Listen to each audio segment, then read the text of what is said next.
አርእስተ ዜና በመካከለኛው ምስራቅ ጦርነት ምክንያት የነዳጅ ዋጋ ከ$110 በላይ መጨመሩን፣ በሆርሙዝ ባህር ሰርጥ የጭነት መርከቦች መስተጓጎልንና የአክሲዮን ገበያዎችን መቀነስ ውስጥ የኢራን አዲስ ጠቅላይ መሪ ሙጅተባ ካሜኒን፣ በተጨማሪም ብርጋዴር ጀነራል ምግበይ ስለ ህወሓት የጸረ ድሮን ቴክኖሎጂ መታጠቅ ስትራቴጂካዊ መሳሪያዎችና ሰራዊቱ ለጥቃት ዝግጁ መሆኑን ይፋ ያደረጉት ቃለ መጠይቅና አቶ ኢዮብ መሳፍንት የኢዜማ ፓርቲ መሪ ሆነው መመረጣቸው በዚህ ቪዲዮ እናያለን። ቪዲዮውን ላይክ እና ሼር፣ ቻናሉን ሰብስክራይብ በማድረግ ለተጨማሪ አዳዲስ ዜናዎች የኖቲፊኬሽን ደወል መጫን እንዳይዘነጉ። ወደ ዜናው። በአሜሪካና እስራኤል ጥቃት የተገደሉት የኢራን አያቶላ አሊ ኻሜኒ ሁለተኛ ልጅ የሆኑት ሙጅተባ ኻሜኒ አባታቸው በመተካት የአገሪቱ ጠቅላይ መሪ እንዲሆኑ ተሽመዋል። አዲስ መሪ ለመምረጥ የተሰበሰበው 88 አባላት ያሉት ሊቃውንት ጉባኤ የአባታቸው ጠንካራ ፖሊሲዎች ያስቀጥላሉ ተብለው የሚገመቱ ሙጅተባን መምረጡን አስታውቋል። ሙጅተባ ይህን ስልጣን የተረከቡት የአሜሪካ ፕሬዝዳንት ዶናልድ ትራምፕ እርሳቸው እንዲሸሙ እንደማይፈልጉ እየተናገሩ ባሉበት ወቅት ነው።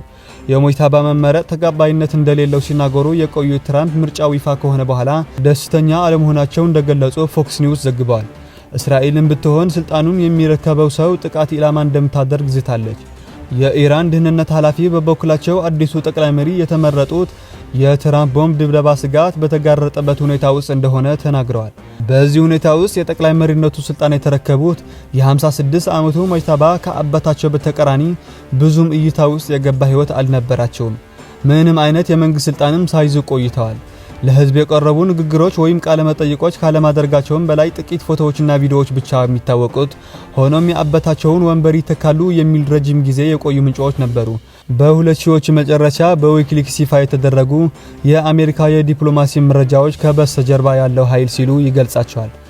በመካከለኛው ምስራቅ የሚካሄደው ጦርነት ተከትሎ የነዳጅ ዋጋ ከፍተኛ ጭማሪ አሳየ። የዓለም የነዳጅ ዋጋ ከ3 ዓመት ተኩል በኋላ ለመጀመሪያ ጊዜ ዋጋው በበርሜል ከ$110 በላይ መድረሱ ተገለጸ። አሜሪካና እስራኤል ከቴህራን ጋር የሚያደርጉት ጦርነት እየተባባሰ በመጣበት በአሁኑ ወቅት በሆርሙዝ ባህር ሰርጥ በኩል የሚተላለፍ የጭነት መርከቦች እንቅስቃሴ ለረጅም ጊዜ ይስተጓጎላል የሚለው ስጋት እያየለ በመምጣቱ የአክሲዮን ገበያዎች ቀንሰዋል። ኢራን እሁድ ዕለት ሙጅተባ ኻሜኒን አባታቸው አያቶላ አሊ ኻሜኒን እንዲተኩ በጠቅላይ መሪነት ሾማለች። ይህም ለአንድ ሳምንት ያህል ግጭት ውስጥ የገቡት ጠንካራ አቋም ያላቸው ልሂቃን የአገሪቱ በላይ መምሪት እንደሚቀጥሉ ያሳያል።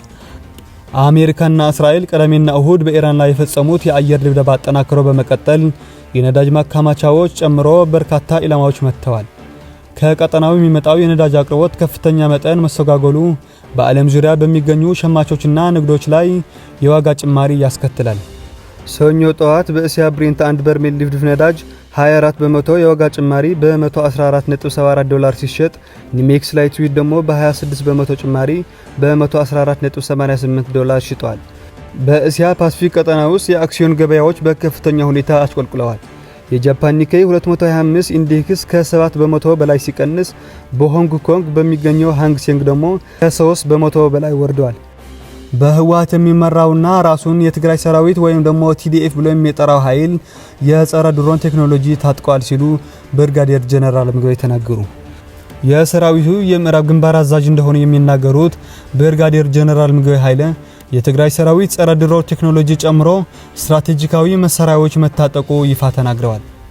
ጀነራሉ ከድምጽ ወያነ ቴሌቪዥን ጋር ባደረጉት ቃለ ምልልስ ሰራዊቱ በቴክኖሎጂ ዳበረና ለማንኛውም ጥቃት የተዘጋጀ መሆኑን ገልጸዋል። በዚሁ ቃለ ምልልሳቸው ላይ ለድሮን ጸረ ድሮን፣ ለታንክ ጸረ ታንክ መታጠቃችን ሊታወቅ ይገባል ያሉት ጀነራል ምግበይ ኃይለ ሰራዊቱ የህዝብ እንጂ የግለሰብ ፍላጎት ማስፈጸሚያ እንዳልሆነ ይታወቅልን ሲሉ ተናግረዋል። አቶ ኢዮብ መሳፍንት የኢትዮጵያ ዜጎች ለማህበራዊ ፍትህ ፓርቲ ኢዜማ መሪ የነበሩት ብርሃኑ ነጋ በመተካት የፓርቲው መሪ ሆነው ተመረጡ። ፓርቲው ባለፈው ዕለት ባካሄደው አስቸኳይ ስብሰባ የሰባተኛው ጥቅል ምርጫ ማኒፌስቶ ያስተዋወቀ ሲሆን በቀጣይ የሚመራበት 50 ፖሊሲዎች አባላቱ ይፋ አድርገዋል። ፖሊሲዎቹ በተለይም በሀገር መንግስት ግንባታ፣ በብሔራዊ ጥቅም ልማትና ኢኮኖሚ፣ በአካታችነትና ሌሎች ጉዳዮች ላይ የሚያተኩሩ መሆናቸው ተገልጸዋል። ኢዜማ በአስቸኳይ ስብሰባው ኢዮብ መሳፍንት የፓርቲው መሪ እንዲሁም ንጋቱ ወልዴ ምክትል መሪ በማድረግ የመረጠ ሲሆን የቀድሞው የፓርቲው መሪ ፕሮፌሰር ብርሃኑ ነጋና ምክትላቸው በክብር ሸኝተዋል። ክቡራን አድማጮቼ የነበሩን የዕለቱ ዜናዎች እነዚህን ይመስላሉ። ለተጨማሪ አዳዲስና ፈጣን መረጃዎች ቻናሉን ሰብስክራይብ ማድረግ እንዳይረሱ። በያላችሁበት የዓለም ጫፍ ሰላም ለሁላችሁም።